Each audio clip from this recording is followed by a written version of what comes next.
Hello everyone. We are discussing lesson tissues and we have already discussed plant tissues. We are discussing animal tissues and we have already learned that animal tissues are further divided into four different types. That is epithelial, connective, muscular and nervous. Today we are going to discuss nervous tissue. You all must have wondered that there are so many organs in our body and all these organs somehow they work in a very coordinated manner.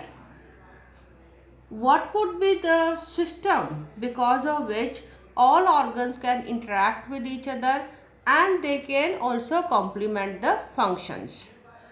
And we have also seen that we can interact with the environment which may be present outside the body or may be present inside the body. Internal environment may be related to pain or hunger. So these are the feelings which we get from inside the body. And there may be certain changes in the environment like increase in temperature or light. So these changes which are happening from outside as well as the changes which are happening from inside the body, that is also somehow understood and accordingly our body gives some response to it. So isn't it wonderful to think of an organ which is located in different parts and being controlled by an organ which is placed at some other part? At this time I am talking about the functions of brain, which is controlling all other organs which are located in different parts of our body. So there must be some type of system because of which our body works in a coordinated manner and it can interact with the environment.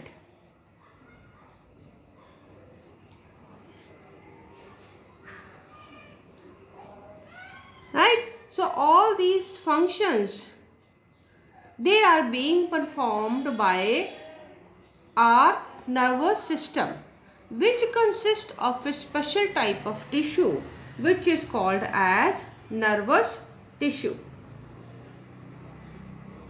So nervous tissue is that group of cells which help in coordination and interaction with the environment.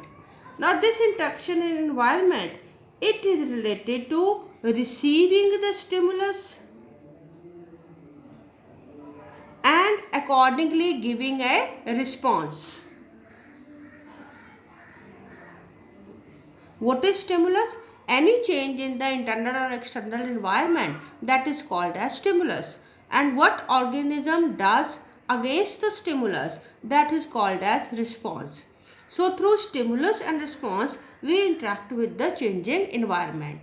And because all other organs of the body, all parts of the body, they work in a complementary way and they can interact with each other, that is called as coordination.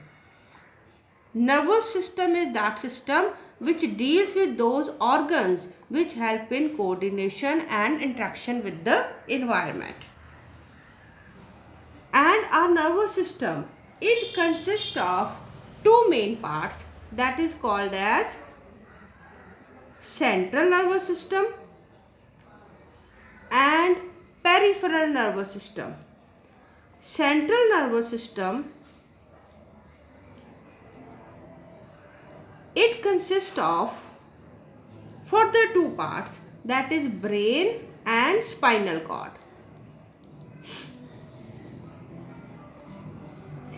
And we all know that brain is present in the skull and spinal cord is present in the vertebral column. So that those organs which are making the central part or the main controlling part of the nervous system, that is called as central nervous system. Whereas peripheral nervous system, it consists of all the nerves which are connecting the central nervous system to all other parts of the body. In the previous section, when we discussed muscular tissue, there we discussed there are different types of tissues. Some type of tissues present in the internal organs, they are not under our control, whereas some muscles which are attached to our bones, they are under our control. So that means that our body can show its reaction by controlling the muscles which are present in the internal organs as well as the muscles which are present in the external environment. Those types of nerves which are present in the internal organs and controlling the actions or activities of internal organs, they are called as autonomic. That is called as autonomic. And these autonomic nerves, they are controlling the functions of internal organs which are not in direct control of our will. We cannot make them work or we cannot make them stop. These autonomic nerves, they are further of two types, which is called as sympathetic and parasympathetic.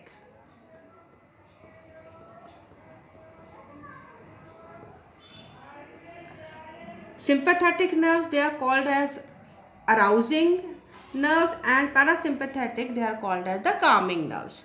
So anyway, internal organs, they are controlled by the autonomic nervous system, whereas those nerves which are present in other parts of the body, they are called as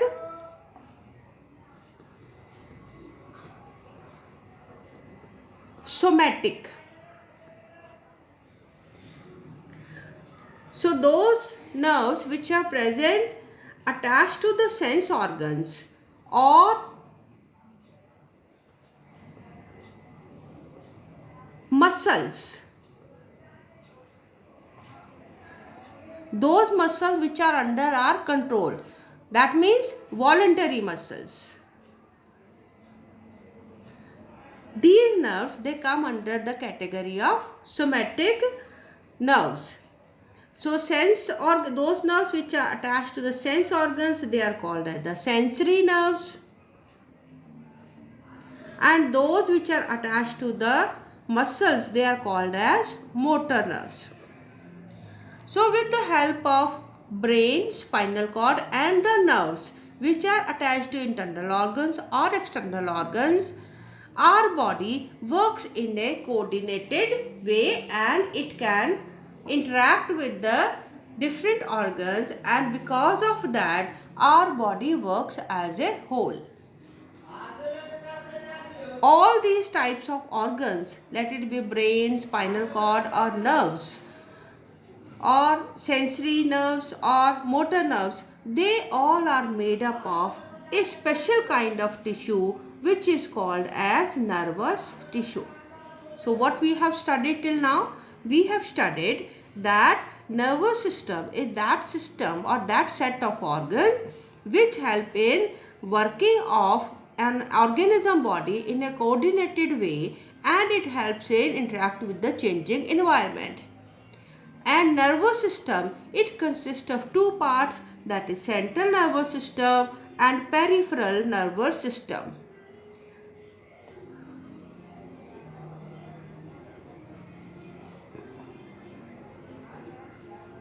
Peripheral nervous system, and this is central nervous system. So these two types of central nervous system and peripheral nervous system, they form a network of nerves which are present in all parts of our body. Central nervous system consists of brain and spinal cord, which are the major organs. Brain located in skull and spinal cord is located in the vertebral column. Whereas these nerves, they are present in all parts of the body, internal as well as the sensory parts and the motor parts. Internal organs, those nerves which are present in the internal organs, they are autonomic in nature, they are not under our control, and they are further of two types, sympathetic and parasympathetic. And those nerves which are present in other parts of the body, that is sensory organs or attached to muscles, they are called the sensory nerves and motor nerves. And all these nerves as well as brain and spinal cord, they help in working of the body in a coordinated manner. And nervous system, it is made up of special type of tissue which is called as nervous tissue. That is the next type of tissue which we want to study. So I hope you have understood that what is nervous tissue. That group of cells which are specialized to do the function of coordination and interaction with the environment, that will be called as nervous tissue. And which organs are made up of nervous tissue? Major two organs, brain and spinal cord. And what are nerves? Nerves are those connections which connect central nervous system to all other parts of the body. What are the two different types of nerves? They are autonomic and somatic. What are autonomic nerves? Those nerves which are present in the internal organs of the body, they are called as autonomic. And they are of two types, sympathetic and parasympathetic. Similarly, if you want to understand that what are somatic nerves, they are those nerves which are present in sense organs. They help in receiving the sensory impulses, and they are present in the muscles which are attached to the bones. So these muscles as well as the sensory nerves, they help in receiving the stimulus and giving the proper response. Those nerves which are present in sensory organ, they are called as the sensory nerves, and those nerves which are attached to the muscle, they are called as the motor nerves. It is important that we understand these all different parts of the nervous system, because it will help us to understand that how do we receive the stimulus and how do we give the response. This nervous tissue is made up of special kind of cells. There are two types of cells which are present in nervous tissue. They are called as neuron and neuroglia. Neuroglia is sometimes written as glia cells also. Glia word comes from glue. So they are called as neuroglia because they glue the neurons together. That means in a way they are present attached to the neurons. Main function of taking the stimulus and giving the response is taken up by the neurons. But neuroglia cells, they help in providing the structural support to the neurons. So main type of nerve cell which is present, that is called as neuron, and this gives the support to the neuron. So we will study the differences between neuron and neuroglia, and we will also try to understand its function. Let us first talk about the structure of neuron. Neuron, it consists of a star-shaped body. It is a star-shaped cell which has a large nucleus in it. This large star-shaped cell is called as cyton or soma. So this is called as cell body. Cell body has small hair-like structure arising from the edges. These hair-like structures, they are called as dendrons. So what are dendron? Dendron are hair-like projections which are arising from the cyton. Singular is called as dendron and plural of dendron is dendrite.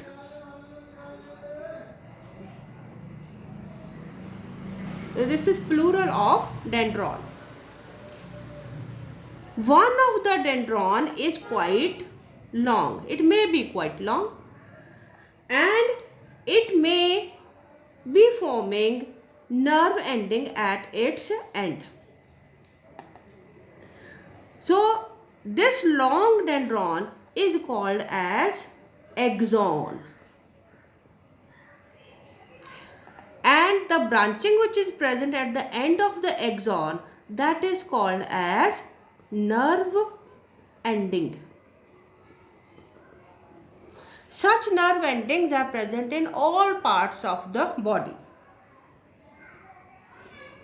Whenever there is some sensation, then actually nerve ending picks up the sensation. So what is the function of nerve ending? It helps in taking the stimulus, and then this stimulus, it is converted into electrical and chemical impulse which passes through axon and to the cyton, because cyton is having dendrons which may be attached to dendrons which are coming from other cyton, right? Maybe there is another cyton which is lying nearby, and its axon is coming in contact with the dendron of this neuron. This place where two neurons, they form the connection, that is called a synapse.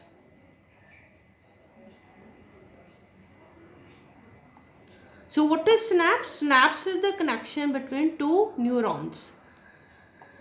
So if, for example, let us assume that this nerve ending is present in the skin. For example, I am taking.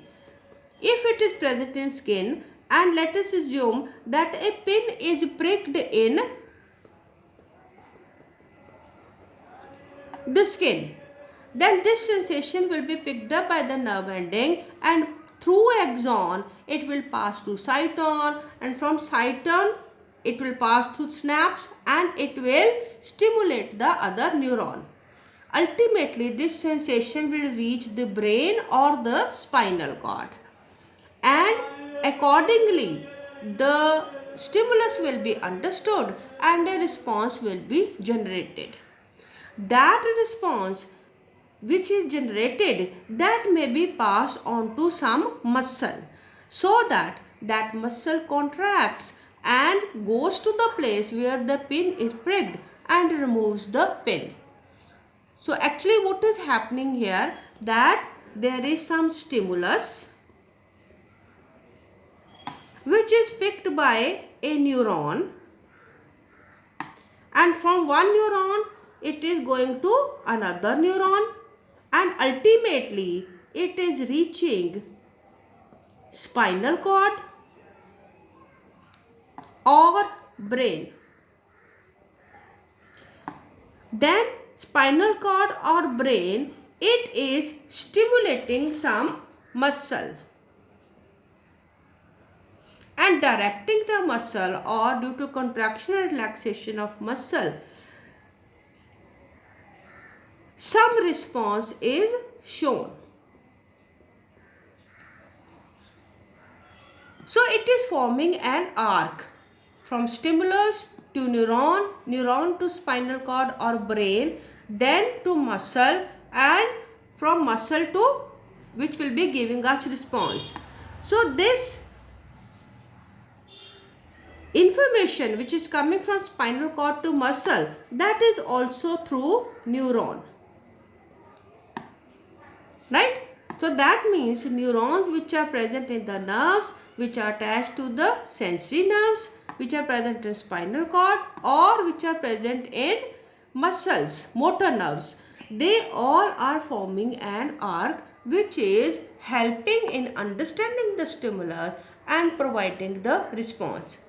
This setup is called as neural arc. Here you must have noticed that I have used spinal cord or brain. Certain stimuluses, they are picked up by the spinal cord and response is generated by the spinal cord. Such actions which are completed without the interaction of brain, they are called as reflex. And then it will be called as reflex arc. Whereas certain stimuluses, they have an interplay of brain. So that way certain actions, they are completed by the role of brain, whereas certain actions, they are completed without even brain coming to know about it.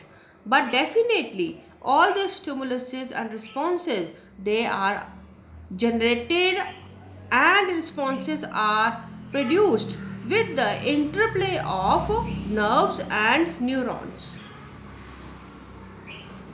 Attached to the neuron, there may be certain other cells which are called as neuroglia. So those cells which are present in between the neurons, that is called as neuroglia. Some of the axons, they may be having a sheath on it, that is called as the myelin sheath. Myelin sheath, it helps in covering the axon, and because of it, the impulse which is generated, that is not dissipated.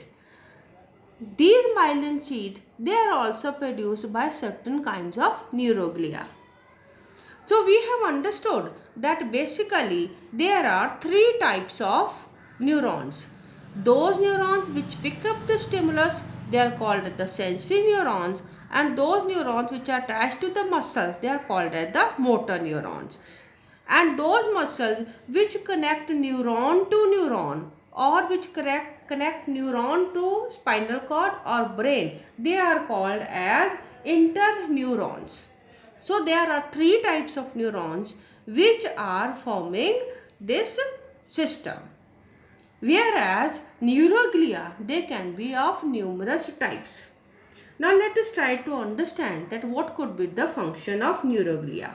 Neuroglia, it helps in giving the structural support and providing the nutrition or exchange of gases, or it helps in providing the electrical insulation. As I told you that myelin sheath which may be present on the axon, that is also formed by the neuroglia cells. What could be the other differences, that also we will study.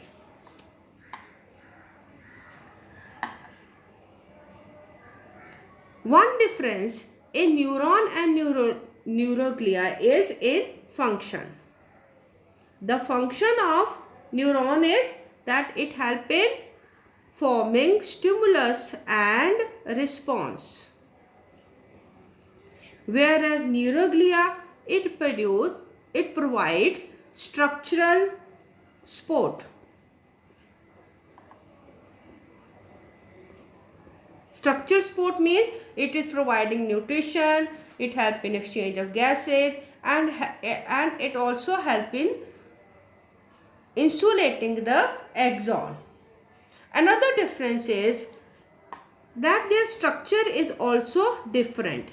Neuron, it is having a star-shaped cell body and dendron, whereas neuroglia, they have no dendron.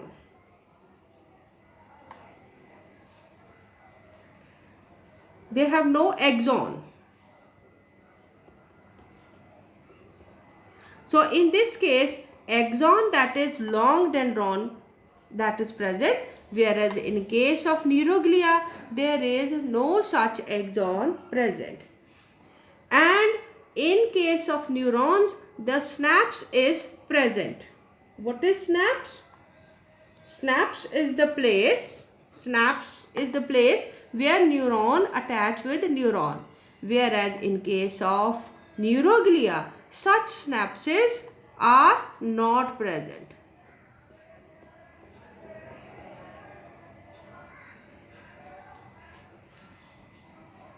We may find another difference in the size and number and life of these types of cells.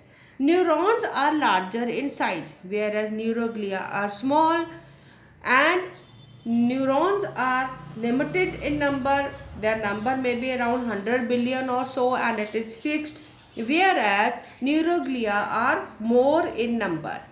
Neuroglia can regenerate themselves, but with advancement of age, their number decreases.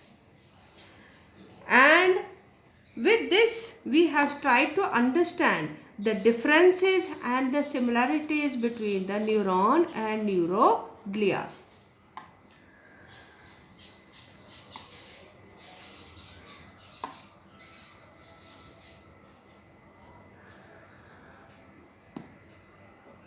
So that is the end of the topic for today. You may revise the topic, try drawing this diagram by your own self, and we will be reading about all this once again when we will be studying the nervous system. So till that time you can revise this part. With that we have concluded this lesson, that is tissues, plant tissues and animal tissues. If there is any problem, anything which you have not been able to understand, you are most welcome to ask questions, revise and try to memorize.